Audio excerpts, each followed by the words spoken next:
अब यहाँ पर आपको दिया है क्वेश्चन नंबर 4 फैक्टराइज। यहाँ पे फैक्टराइज दिया होगा तो फैक्टराइजेशन ये वर्ड आपने सुना ही होगा। स्टैंडर्ड 8 में एलजेब्रिक एक्सप्रेशन चैप्टर में भी फैक्टराइज आ गया है और रिपीट स्टैंडर्ड 9 में वही के वही समय है। ये बहुत ही इंपॉर्टेंट है। पॉलिनोमियल चैप्टर पूरा का पूरा इंपॉर्टेंट है और उसमें जो फैक्टराइज है वो सबसे इंपॉर्टेंट है, क्योंकि आप स्टैंडर्ड 10 में जब आओगे क्लास 10 में तो उसमें हर एक सम में लास्ट में फैक्टराइज करना ही पड़ेगा। कोई भी चैप्टर होगा उसमें लास्ट में आपका सम फैक्टराइज पे आके स्टॉप हो जाएगा, उसके बाद आपको फैक्टराइज करना ही होगा, तभी आपका आंसर राइट आता है। कई स्टूडेंट यहाँ तक सम करते हैं फैक्टराइज पे आके छोड़ देते हैं।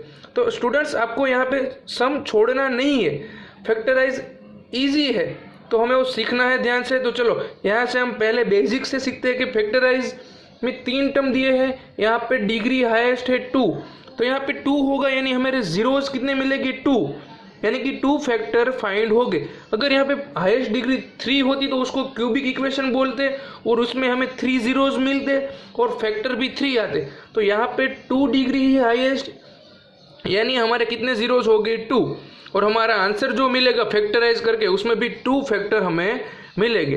तो इतना अंडरस्टैंड हो गए। अभी तक हमने जो किया था वो हमारा लीनियर था। लीनियर यानी कैसे, सपोज मैंने एक एग्जांपल दे दी है 2x + 3, तो इज इक्वल टू हम क्या ले लेंगे जीरोस फाइंड करने के लिए 0। तो यहाँ पे सिर्फ x ही पावर 1 है, तो यहाँ पे हमें x का 1 ही सॉल्यूशन मिलेगा। कैसे, तो 2x 3 उस साइड जाएगा तो -3, तो x is equal to 2 divide में आएगा तो -3/2। तो ये हमारा लीनियर था, उसलिए हमें एक ही सॉल्यूशन मिला, एक ही जीरोस मिला। तो यहाँ पे पावर 2 है, डिग्री 2 है, तो यहाँ पे हमें कितने जीरोस मिलेंगे 2। तो चलो फैक्टर कैसे फाइंड करते हैं, तो ध्यान से देखिएगा। टोटल 4 सम है, तो हम फर्स्ट सम सीखते हैं यहाँ पे। तो यहाँ पे फैक्टर फाइंड करने के लिए जब पावर 2 हो यानी कि क्वाड्रेटिक इक्वेशन हो तो उसमें हमें क्या करना है, पहले तो जो फर्स्ट टर्म है और लास्ट टर्म, तो यहाँ पे x² है उसका कोएफिशिएंट ले लेना है। x² का कोएफिशिएंट 12 और उसका मल्टीप्लाई किसके साथ करना है, लास्ट टर्म यानी कि जिसमें x नहीं है, वेरिएबल नहीं है, उसके साथ। तो 1 हो तो 1, माइनस हो तो -1, साइन के साथ लिखना है। यहाँ पे 1 है तो इन दोनों का मल्टीप्लाई करूँगा, 12 1 जा 12। अब इस 12 के मुझे क्या करना है, फैक्टर निकालना है। फैक्टर ऐसे लिखने हैं कि उसका प्लस और माइनस करूँगा तो मिडिल टर्म आना चाहिए। मिडिल टर्म यानी कौन सा है 7, तो मिडिल टर्म 7 माइनस, तो -7 मेरा आंसर आना चाहिए। चलो कैसे करते हैं, यहाँ पे ध्यान से देखिए, हमें प्लस और माइनस करते हैं, -7 लाना। चलो 12 के फैक्टर मुझे लिखवाइए। 12 किस किस के टेबल में आएगा, एक तो हो जाएगा मेरा 6 2 जा, दूसरा हो जाएगा 4 3 जा। ओके चलो यहाँ पे देखते हैं कि 6 2 जा, इन दोनों का मल्टीप्लाई करेंगे तो 12 तो आ जाता है, लेकिन प्लस माइनस करके 7 लाना है। तो चलो यहाँ पे इन दोनों का प्लस माइनस करूँगा। चलो प्लस करूँ तो 6 + 2 8 हो जाएगा, और माइनस करूँगा तो 6 - 2 4 हो जाएगा। तो ए ऑप्शन हमारा कैंसिल हो गया। दूसरा है 4 3, तो चलो 4 + 3 यानी 7 आता है, यस आ सकते हैं। तो इन दोनों का मैं क्या करूँगा, साइन पुट करूँगा। मुझे माइनस लाना है तो यहाँ पर माइनस पुट करूँगा, और दोनों का प्लस करना है तो प्लस कब होगा, दोनों की साइन सेम होगी तभी, एक माइनस तो दूसरा भी माइनस ही लगाना पड़ेगा, तो ही माइनस माइनस प्लस हो सकता है। यहाँ पे याद रखिए कि अगर आपका मल्टीप्लाई वाला टर्म प्लस है तो यहाँ पे दोनों फैक्टर को साइन सेम ही मिलेगी, या तो माइनस या तो प्लस। हमें जो प्लस माइनस करके आंसर लाना है उसमें माइनस की साइन है तो दोनों को माइनस की साइन मिलेगी। तो चलो यहाँ पे हमारा फैक्टर कौन सा हो गया, -4 और -3। तो यहाँ पे पुट करते हैं तो first term as it is same लिखेंगे। जो मिडिल टर्म था 7 उसकी प्लेस पर हम क्या पुट करेंगे, -4x -3x, और जो लास्ट टर्म है वो एज इट इज सेम। अब हमारी टोटल टर्म हो गए 4th, उसको हम 2 के पार्टीशन में डिवाइड कर देंगे। फर्स्ट 2 उसके बाद सेकेंड 2। तो चलो फर्स्ट 2 में से क्या कॉमन निकलेगा, 12x² और -4x में से, तो 12 और 4 दोनों में से 4, और दोनों में x भी कॉमन है तो x निकाल देता हूँ। तो ब्रैकेट में क्या रहेगा, 4 3 जा, तो 4 तो बाहर आ गया है तो अंदर बचेगा 3, और x² था, एक बार x बाहर आ गया तो अंदर एक x बचेगा, माइनस यहाँ पे 4x था तो 4x तो बाहर निकल गया तो 1। अब दूसरे में से देखें कुछ कॉमन नहीं निकलता है, तो आगे माइनस है तो कुछ नहीं होगा, तो 1 तो कॉमन होगा ही, और -1। तो चलो ब्रैकेट में क्या बचेगा 3x, और माइनस कॉमन लिया तो यहाँ पे साइन चेंज होगी, प्लस है तो माइनस और 1। अब देखिए यहाँ पे कॉमन जो ब्रैकेट है, दोनों टर्म में कॉमन ब्रैकेट, तो कॉमन ब्रैकेट को एक ही बार लिखूंगा 3x - 1 को, और दूसरा ब्रैकेट में आ जाएगा 4x - 1। तो यहाँ पे हमारे दो फैक्टर हो गए 3x - 1 एंड 4x - 1। तो इस तरह से हम फैक्टर निकाल सकते हैं, क्वाड्रेटिक इक्वेशन होगा तो उसका। तो चलो उसके बाद हम सीखते हैं सेकेंड सम। तो चलो सेकेंड सम के लिए हमें क्या करना पड़ेगा, पहले तो फर्स्ट जो टर्म है उसका कोएफिशिएंट यानी x² का कोएफिशिएंट 2 लेना है, और लास्ट टर्म है 3। चलो पहले वो दोनों टर्म का मल्टीप्लाई लिखना है मुझे, तो यहाँ पे है 2 और यहाँ पर है लास्ट टर्म 3। चलो पहले 3 2 जा लिख देते हैं, तो 2 × 3 यानी आंसर दोनों प्लस ही है, तो 6। और 6 का मुझे ऐसा पार्टीशन करना है, यानी कि फैक्टर फाइंड करना है कि मिडल टर्म लाना है। मिडल टर्म में है 7 +7 है, तो मुझे +7 लाना है। तो चलो 6 के पार्टीशन क्या हो सकते हैं, 2 3 जा 6 1 जा, ये भी हो सकता है।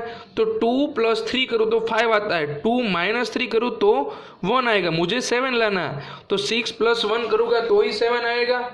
तो चलो ये फैक्टर मेरे राइट हो सकते हैं यहाँ पे। तो पहले साइन पुट करता हूँ, तो मुझे +7 लाना है, तो बिग नंबर को प्लस दूंगा, तो यहाँ पर भी सेम ही साइन दूंगा तो ही प्लस प्लस प्लस होगा। तो फर्स्ट फैक्टर हो गया 6 और दूसरा पार्ट 1। तो मिड पॉइंट की जगह पे पुट करते हैं हम, तो यहाँ पे क्या आंसर हो जाएगा हमारा 2x² as it is same रहेगा। मिडल में जो 7x है वहाँ पर हम पुट करेंगे 6x, और 1x ना लिखे तो क्या लिख सकते हैं, सिर्फ x + 3। उसके बाद क्या करेंगे हम, 2 2 का ग्रुप बना देंगे। चलो फर्स्ट में से कॉमन क्या निकलेगा, 2 और x, इसमें भी 2 है, यहाँ पर भी 2 होगा ना, 2 3 जा, तो 2 कॉमन निकल देंगे और x कॉमन निकाल देंगे। तो इसमें से 2 और x कॉमन निकल गए तो सिर्फ बचेगा x। यहाँ पे 2 3 जा होगा, 2 3 जा, तो 2 तो कॉमन निकल गए, तो क्या बचेगा यहाँ पे सिर्फ 3। चलो सेकेंड टर्म जो है ग्रुप बनाए, उसमें से कॉमन कुछ नहीं है, तो क्या हो जाएगा +1, और अंदर ब्रैकेट में वो एज इट इज सेम बचेगा। तो यहाँ पे जो x + 3 मुझे 2 टाइम्स दिखता है, उसको मैं कॉमन ले लूँगा, और ये जो 2x + 1 है उसको मैं सेकंड ब्रैकेट में पुट कर दूंगा। तो ये हमारे दो फैक्टर मिल गए, x + 3 एंड 2x + 1। यहाँ पे हमारा थर्ड सम है 6x² + 5x - 6। तो क्वाड्रेटिक इक्वेशन है, इसमें मुझे क्या करना है, पहले फैक्टर फाइंड करने के लिए तो जो फर्स्ट टर्म है उसका कोएफिशिएंट 6 और लास्ट टर्म है -6, इन दोनों का मल्टीप्लाई 6 और -6, तो मुझे आंसर क्या मिलेगा -36। चलो इसके मुझे फैक्टर फाइंड करने हैं। उसके बाद आंसर क्या लाना है, मिडल टर्म में +5। चलो +5 कैसे ला सकते हैं, पहले इनके फैक्टर लिख सकते हैं। तो एक तो 6 6 जा हो गया, दूसरा क्या होगा 12 3 जा, उसके बाद कौन सा आएगा 9 4 जा। तो चलो 3 फैक्टर में से पहले हम देखते हैं कौन सा पॉसिबल है। तो 6 + 6 करूँगा तो 12 हो जाएगा, 6 - 6 करूँगा तो 0, मुझे तो लाना है मिडल टर्म 5। चलो 12 - 3 करूँगा तो कितना हो जाएगा, 12 में से 3 जाएगा तो 9, और 12 + 3 करूँगा तो हो जाएगा 15, मुझे 5 लाना है।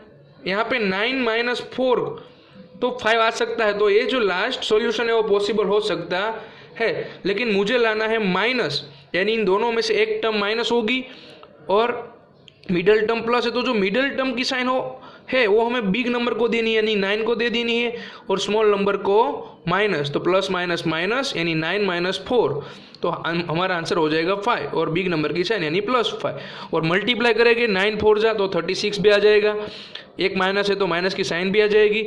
तो ये हमारा राइट सॉल्यूशन, इसको हम पुट करते हैं और आंसर फाइंड करते हैं। तो यहाँ पे लिखेंगे हम 6x² और मिडिल टर्म की प्लेस पर पुट करेंगे ये 9 और 4 x के साथ, 9x - 4x - 6।